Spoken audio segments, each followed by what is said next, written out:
Gabriel Muthuma, the deputy government spokesman, is here. He's been saying, government, we are giving the government 2 hours to have a conversation with the Republic of Kenya. And for the next, 50 minutes, we want people to call in and speak to the government. Okay? So you listen to the people. They'll ask you questions. They'll tell you what they feel. They'll tell you what they think. After the Naivasha retreat, what next? 0719-012-600. Samson from Kisumu, good morning. Good morning, Eric. How you doing? I'm super. Uliza swali. Nauliza swali. Kwa nini serikali inatudanganya? Wanasema ati uchumi imekuwa mzuri, rais amesema Naivasha uchumi imekuwa mzuri, lakini wana uchumi wamesema uchumi hapana sawa sawa. Okay. Mbona asiseme ukweli? Tuambie ukweli. Okay. Alafu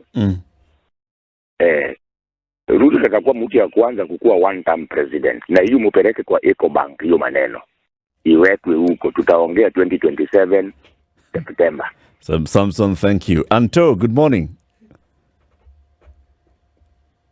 Hello. Anto. Huyu. Hello. Okay. So start with that one, Gabriel. Kwa nini serikali inatudanganya? Kuna serikali inatudanganya ni ndugu. Na ukiangalia sio serikali inahusisha watu wengi katika kuandaa mipango ya economy na mipango ya kifedha. Na hao ndio watu ambao wanatuelekeza kwa kusema uchumi unaendelea kukua kwa njia iliyo sawa. So that is something, from time to time people will just say, oh, this is because they are not feeling it. It gets there. There's a friend of mine who tells us that the economy is in three areas. One, there's the economy. He's actually Honorable Ndindi Nyoro. He likes repeating that, and I already see how it interacts. The common mwananchi, there is the uchumi of the country, which many people will tell you they don't feel. And then there is uchumi watumbo. Yeah. Right now, if you ask people, they'll tell you, yes, kuna mahindi. Unga imeshuka bei, vyakula vinapatikana, right? Which everybody can tell you is actually the truth. Alafu kuna ule uchumi mwingine ambao sasa watu wengi tuweza kuwa tuko pale, na huo ni uchumi wa mfuko. Kiuliza, if you ask Eric, atakwambia mazee ya OCT, I don't have money, even though amekula lunch nzuri pale kwa kibanda, ameshiba, hajatumia hela nyingi, lakini atakwambia hana hela kwa mfuko. So sometimes it's good to understand when the government talks about the economy, you're talking about the grand economy, and you will feel it as time go by. You will definitely feel it. That is why we can comfortably say, and you are witness to this, that the cost of living is coming down, because of the interventions that the government has done, and it's only a matter of time before we start saying, anyway,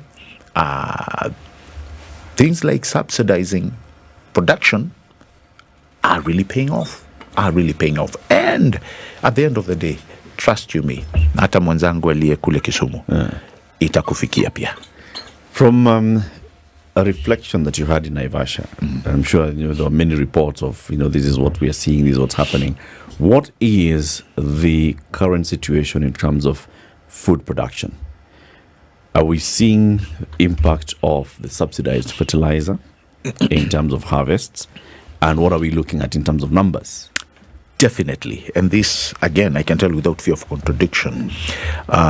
Many people actually thought, Eric, and when the president talked about subsidizing production instead of subsidizing consumption, many people are up in arms. And if you look at a group that were up in arms, most of them were the importers, hao ndio wanakuwaga na shida. And those are the people who run to the courts.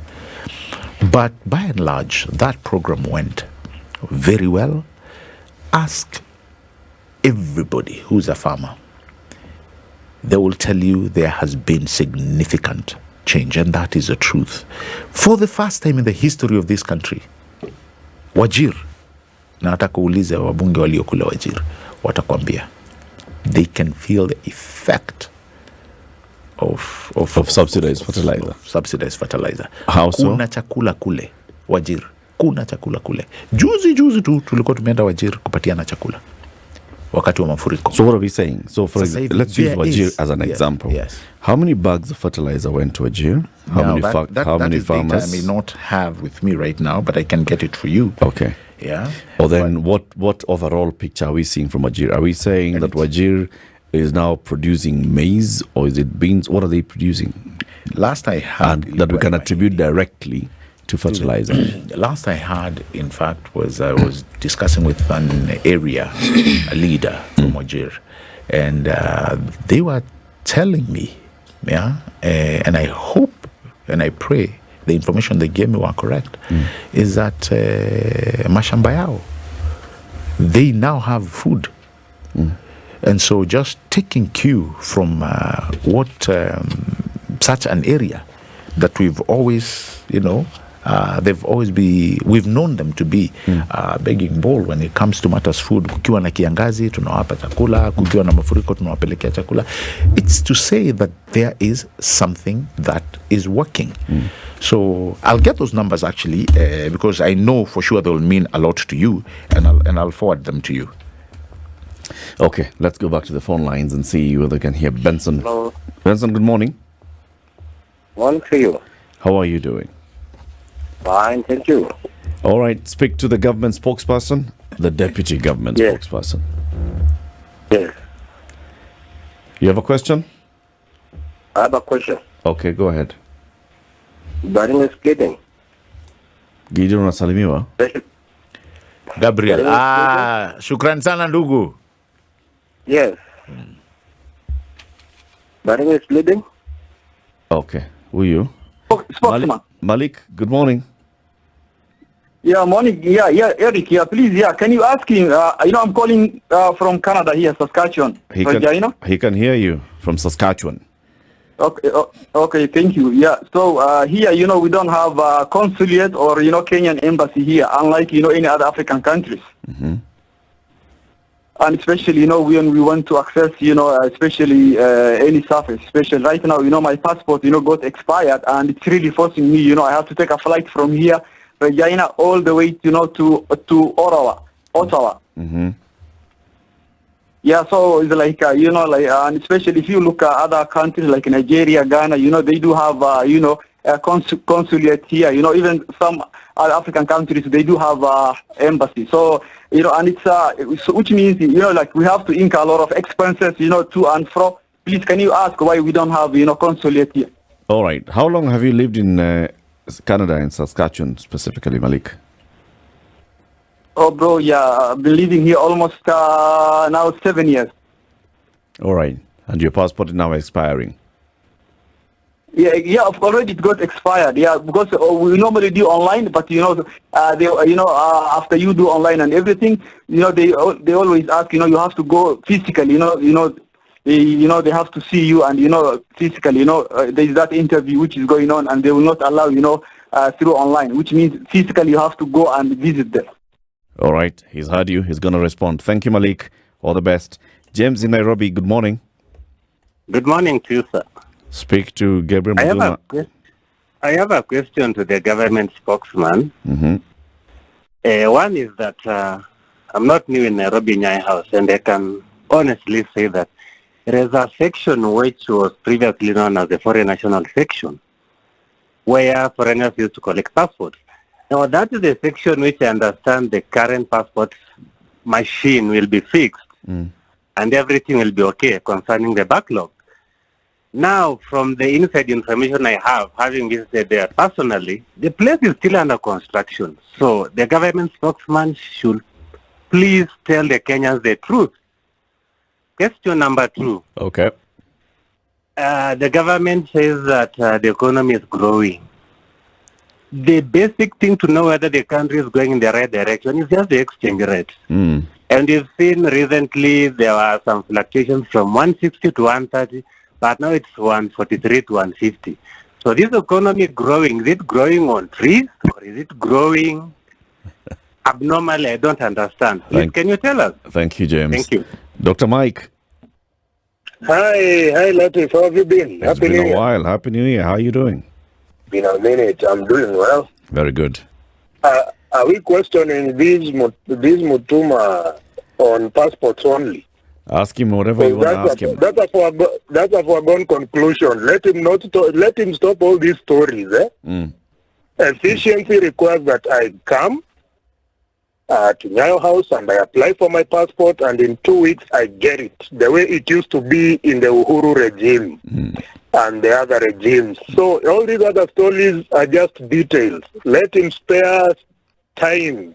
We have a lot of things to do. Secondly, what these people are not telling us is they have not bought land from me to construct affordable housing. They have gone to a county and took county land and build houses which they are going to sell to me at 4 million. In fact, more than what Great Wall sells in Syokimau. So I don't even know what affordability there means. So the question is, once this regime is done, because it is better done, the earliest it's done, the better. Will another regime come and claim that land on which I bought a 4 million third floor apartment? Or what is it that they are telling us? Okay. In my view, just to finish, one of the current senior government officials, I'll not name names here, is my neighbor somewhere. He bought a plot somewhere when he was not at the level where he is currently. His business was purely construction of houses and selling them. No sooner did they get power than these houses that were supposed to be sold than were put into Bomayang. So is it that these people are there to enrich themselves at the expense of us and use government land which will be claimed back by another regime? I mean. Thank you, Dr. Mike. Question is home. Gov't, good morning. Hello? Hello, Gov't? Okay, there's an issue with that line. Respond to those ones, Gabriel. So let's start with our friend from what's that place in Canada again? Saskatchewan. Yeah. So the one thing I know for sure is there is a mission, embassy, the Kenyan embassy in Ottawa, and that has been, a career for so many people. You will find even here in Kenya somebody who is in, let's say, farthest place, Moyale, would probably want an embassy close to them. But when they need to do something, they must come all the way to Nairobi. So that happens. That's something I think, that happens a lot. One thing that he has raised, which again is true, is you apply online, but you must find a place to do biometrics. I know there is conversation to opening up areas, not only to the chancery alone, where biometrics can be taken. I know that is a conversation that is happening. When that will be done, I do not know. But I know that is something that the government is looking into. So probably when that happens, probably him going to take biometrics may actually be closer to home. And he'll be able to renew his passport. Coming to the gentleman who said things about, again, passports.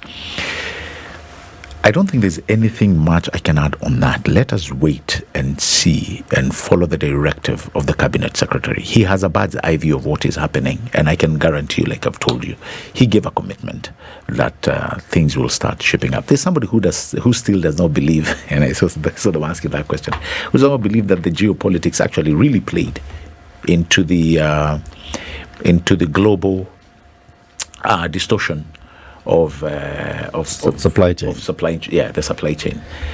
It actually did, because that was laid down for us, and people started realizing, oh wow, by the way, this is actually true. So I know right now, and you might as well, Eric, that many people that had ordered things from outside, and in particular China. This is the time most of them are doing catch up, and so we are also in the same pipeline. So as time go by, we hope we will get to where our supplies are back into the numbers that we have always wanted them to be. Our final gentleman amesema again, housing. Anafikiri bado tunampiga kipindi. You see this issue of housing, and I've always wanted there to be an open and an honest discussion and debate, because I think many people either don't want to understand, have failed to understand, because if there's something that has been debated in this country is something to do with housing. Guess what? Since independence, this has been an issue. When you saw flats going on in Huruma, nyumba hizi za pale Kariako, that was the idea, right? It was part and parcel of Vision 2030, doing 200,000 units a year. It's captured in those documents. When President Uhuru came, he had his Big Four agenda. Housing was part and parcel. And you remember Kibaki, even houses in Kibra, they went up. Yeah. But there has been a major confusion on who is to really drive this housing issue. It is something we know, Eric, that we need. Where's the confusion? I'm wondering.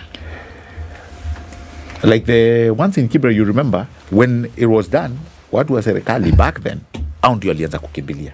They are the ones who brought confusion, really. And that's why I said you need somebody to oversee this matter housing with the nerve and the metal that is required. And that's why I can guarantee so many people. During the rain. Who put up those houses, Gabriel? Was it not the government? It was. Exactly. In the national housing. Yes, I'm simply asking this because I know where you're going. Let me finish, because I'll come to where you want to go. When they wanted to classify and move the issue of land, I remember that was what was there back then.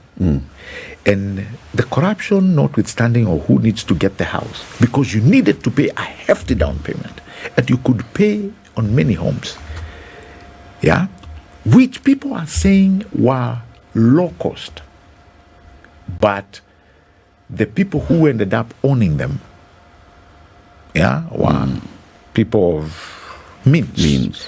So instead of it, CT, and this is why this is where much of the difference between back then and now was, they were buying them for speculation.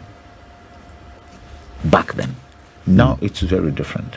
And allow me to point this out, CT. Having carried this issue of housing in the Vision 2030, and even during Uhuru's time, and now, the common denominator is who can ensure that they are done in the right manner that will go on to ascertain that the person who is in need of this social or affordable housing gets them, because this has been the elephant in the room. And that is why Boma Yangu is so open. It's a very clean process. I understand what our gentleman is saying when he says another regime will come and take. In fact, government land, who controls it at the end of the day? Do you know? It is the counties. So that means, CT, that every county government should be running to ensure that these homes are set up, because that is now that you've got money for them in terms of we need to take a break, but you've got to answer. Let's take these two calls, then you'll answer them after the break, because they've been holding. Okay. And we'll also ask Dr. Mike's question again. All right. Let's hear from Boniface. Boniface in Kiambu. Good morning. Good morning, Eric. How are you? And the rest, I'm good. Please ask your question. Just one question to the deputy spokesperson. What strategies does the government have for most of the youth who are unemployed, who can't go and work abroad and who can't work under the housing programs. What are the strategies that the government has? Because it's tens of millions of us who are out here doing nothing and with no hope, and the government is not communicating enough to give us at least some hope. Okay. Good question. Thank you, Boniface. Amos. Yes, good morning, Tim. Good morning. Now, I still have the issue of the housing. Mm-hmm. The first question is, the previously started some cash, and for this month at least there is a relief. Now, does it mean that the previous deductions will be refunded? That is one. The second one, this issue of housing is being rushed. It's good Muthuma said that we need a honest discussion. Why don't they just wait first to have that honest discussion so that we can now start implementing it? Because even with the current bill which is in Parliament, you can see how it is being fast-tracked. It seems like there is an interest. Okay. The last one, you deduct me money, then build a house in a government land, then again sell for me that house. So who is the owner of this house? Do I claim this is my house because the land is for the government? The money which has built this house is mine, but again you again sell it for me. What if another government comes? Are we at risk, or are we sure that these ones will be the real owners of these houses? Okay. Thank you. So next break, 26 minutes to 9. Deputy Government Spokesperson Gabriel Muthuma is our guest today. We're giving the government an opportunity to speak to the people. So speak to the government, 0719-012-600. He'll want to hear and answer those questions. I've got some feedback to you from the judiciary on the matter that you said. You went to the state law office and they were showing you the number of cases that they have pending in court. You said 57,000, you said? About that. Yeah. The judiciary says, actually, we have had a conversation with the state law office, and the judiciary, which is automated now, did an audit and established that there are only about 6,000 cases filed by the government or against the government. So cases involving the government currently, as per the audit conducted by the judiciary, as per the records in the judiciary, 6,000. So the other 49,000 that people at the state law office could be dealing with, maybe No. koti za mtaa, nini, chini ya mti. All those. And this is information, by the way, that is there.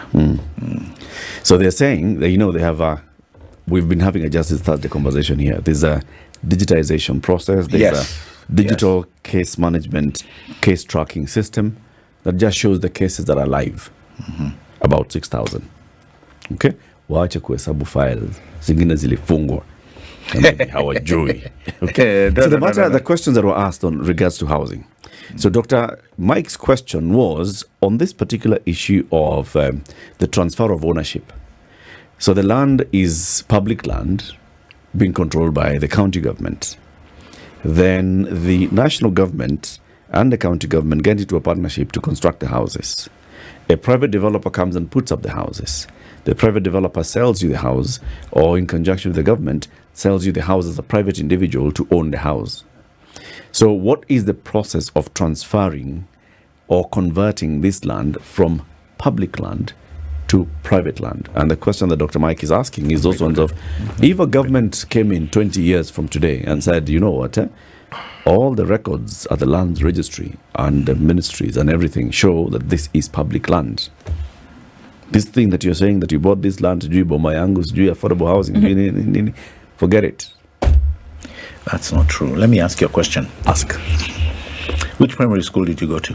Kimana Primary School. Why is that? Kimana Primary. Kimana Primary. Yes. Has that been converted? Did any administration come and take it away? Not yet. Exactly. Maybe some of it. No. You see, the thing is, we, and I don't know where we got this. We read a lot of mischief in areas where government is doing something, because now we are not looking at the problem, so to speak. We are trying to find solutions. Problems. No. Okay. We are not looking at the grand issue. The thing is, Eric, 60% of dwellers in urban centers, if I was to take Nairobi by example, and these were numbers that has been shared across board, by government, by the opposition, by politicians alike, live in informal settlement. That number, if you are to follow the statistics from UNDP, they tell you it may grow by nearly 20, anywhere from 15 to 20% in the next 10 years. What does that tell you? The issue of housing is one that I'm telling you we've discussed, or this country has had in their back burner for the longest. This tells us we know there is a problem. We know we are heading towards a cliff. Because that guy who may think it all will all be rosy will wake up and find a very big shanty next to his mansionette or next to his big, huge mansion. But we have the opportunity to course correct. And we Gabriel, have the figures that determine that. I think the question is not on but that's where it the starts. rationale for housing. The question is on the process of ownership and whether you remember the case that went to court. Yes. And it challenged the process. Correct. And the Affordable Housing Bill came and passed through Parliament. Yes. Now, many people have not maybe even interacted with the Affordable Housing Bill. And this is an opportunity for you to now clear and show. So if you buy a house in one area that this was previously, let's talk about Kakamega, where houses have been demolished because they're on public land, and this public land is going to be on government land. It's going to be used for affordable housing. Correct. If you buy a house in that, so who else will come and lay claim on government land? Has there been proper process followed to transfer ownership? Of course. Listen, on record. Government land, if you occupy government land, you do it illegally. Whether you go to somebody in the Ministry of Land and you corrupt them, it's like you say, you go and build an extension of whatever you want to the school that I went, St. Peter's Clevers. You know very well. And this is why I say, CT, people break the law because they feel they can get away with it. Because they can get away with it. That's why people break the law in broad daylight on and somebody with a lot of money, they say, this one I can get away with it. So what's going to happen? Not because we don't have a strong penal code. So if it's in government land, the only thing that people will be paying, and that's why I'm saying the county governments should be running to own this process, because they are the ones who will be creating more revenue in terms of own source revenue when they get the rates. All right. So when you buy a house in, let's say they put up houses in Kiambu on what was public land. When you buy that house, where is public land? See, government land is public land. Yes, government land. Government land, yes. Public land. There's no land called... There's no land government in this land, country public called land, government land, same thing, yes. 3 lands. Community land, private land, public land. Okay? When they put up houses? When they put up houses in this government land, as you say, and you buy the house, is it still government land? It's still government land. Is it government house? At the end of the day, yes, until the house belongs to you.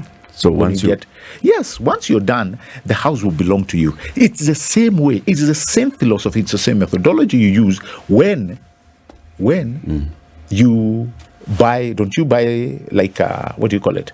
Like a flat. When you buy a flat, it's yours, but you keep paying rates. That's the only thing that you pay. But the house is yours. Okay. Yeah. It's the same thing. Did you get your question answered? Yes, I answered his. CT, you answered my question.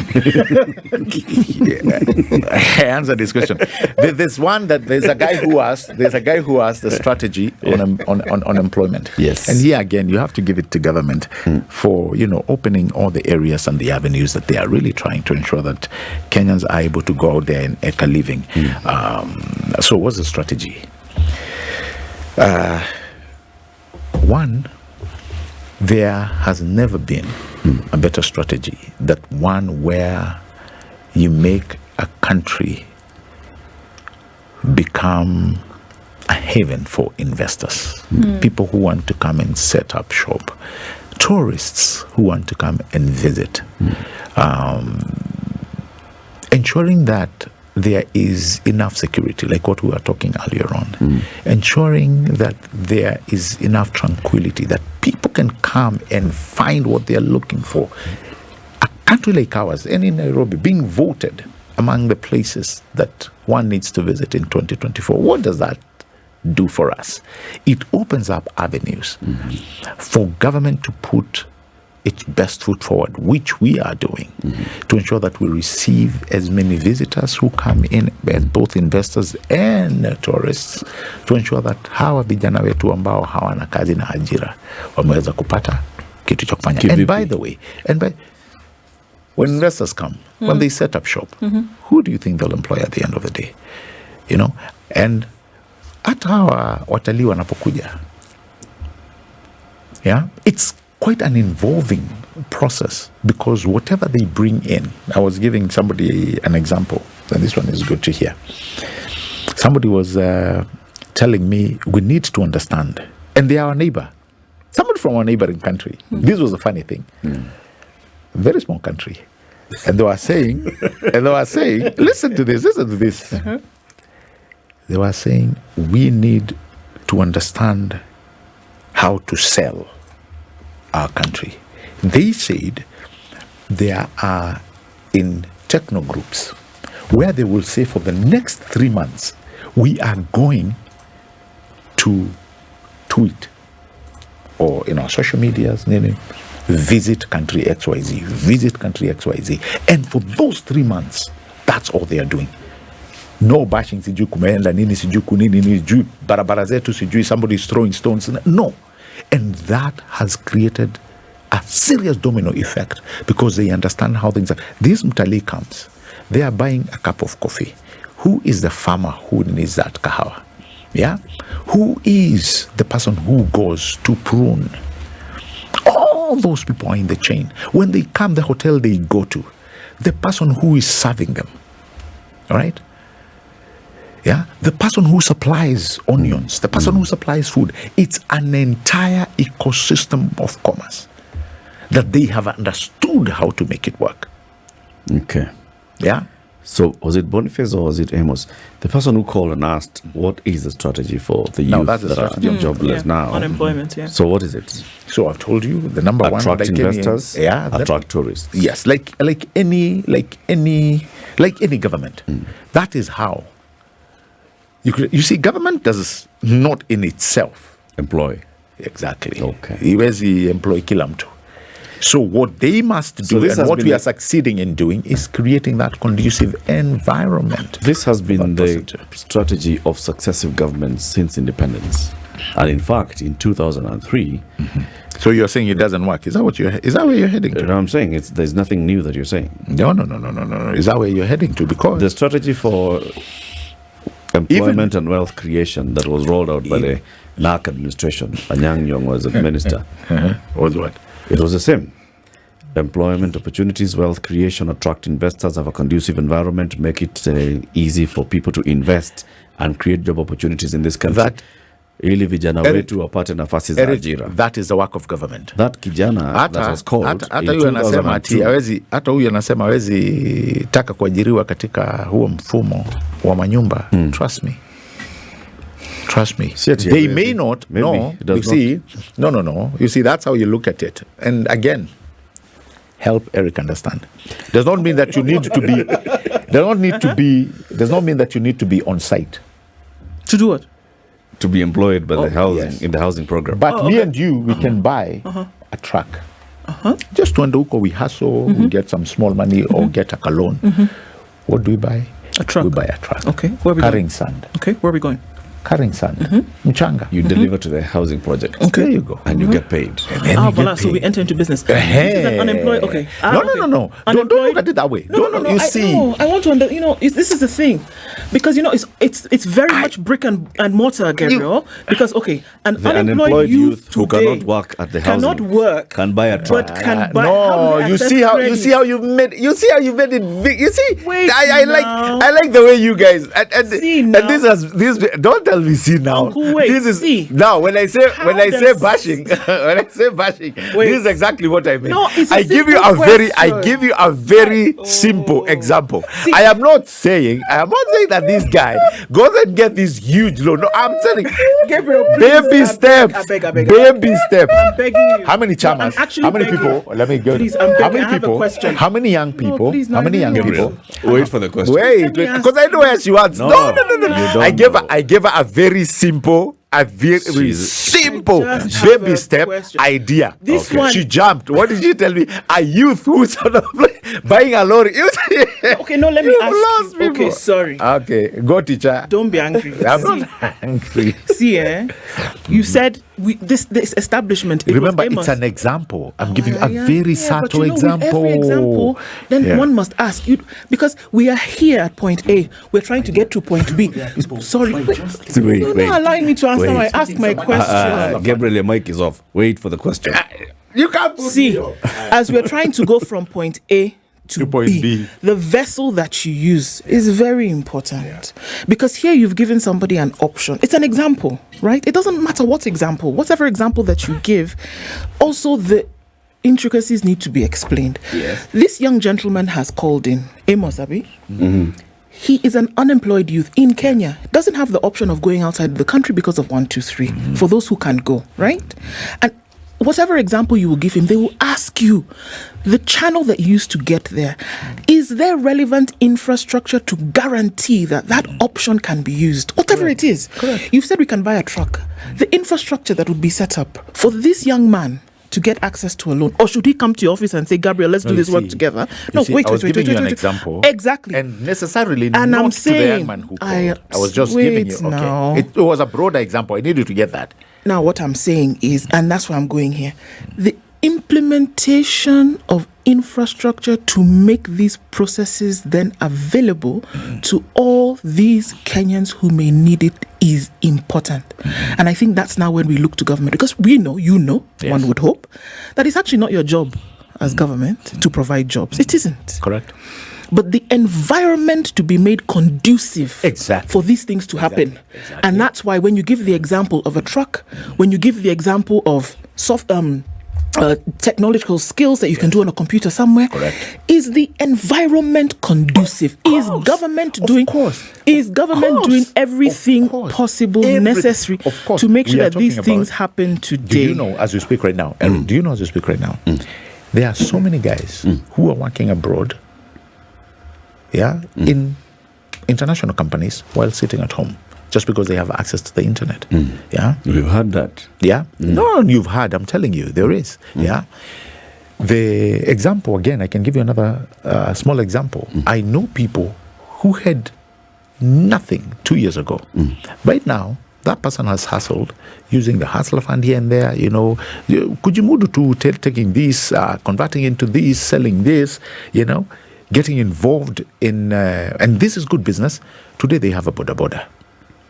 And this person is telling you, if things continue the way they are, I'm hoping to get another second boda in the next several months. Hii bodaboda itakuwa lori. No, by the way, how brick by brick, by brick, Eric. The deputy president has said What are you? Hiyo bodaboda unasema zitakuwa mbili, zikuwe tatu, kakue kagari ka Uber, atoka kwa gari Uber. And the president has given that example. This example Ifike you're paka giving. kwa lori. Na itoke hapa kwa lori kwe paka jamaa na truck karibu ine. It happens. You know the same person Hard that work, the deputy persistence. president knows, because the deputy president spoke about knowing a guy who has done exactly that. Yeah, dude. Hustler fund, bodaboda itakuwa lori. You know what? You're giving us the same example. Those are true Taptangele, cases. working somewhere in Hizo Taptangele, vitu- by the way, computer, Eric, hizo dola vitu- anaingia kwa mfuko. hizo vitu zinafanya kazi. Have you met one? One. Give us One. give us a case of one. Or you're saying one. Give us a I've case. met many. Give us In fact, one. let me give you Give an us one example case. that's close to home. Yes. And that's very close to home. My cousin, very close to home. Okay. Tule pesa, in fact, tulimchangia was roughly, give or take, 15,000 maybe. Okay. Hata kama hakufanya vizuri sana shule, he had a passion, he still has, for chicken na mayai. 3 years later, he has built a thriving business Of chicken and eggs. And he's doing very well. Now, what this is is he key. doing? A hatchery, or is he selling chicken? Ana kuku anafanya kuku zake na places za mayai. Yeah? I visited it once.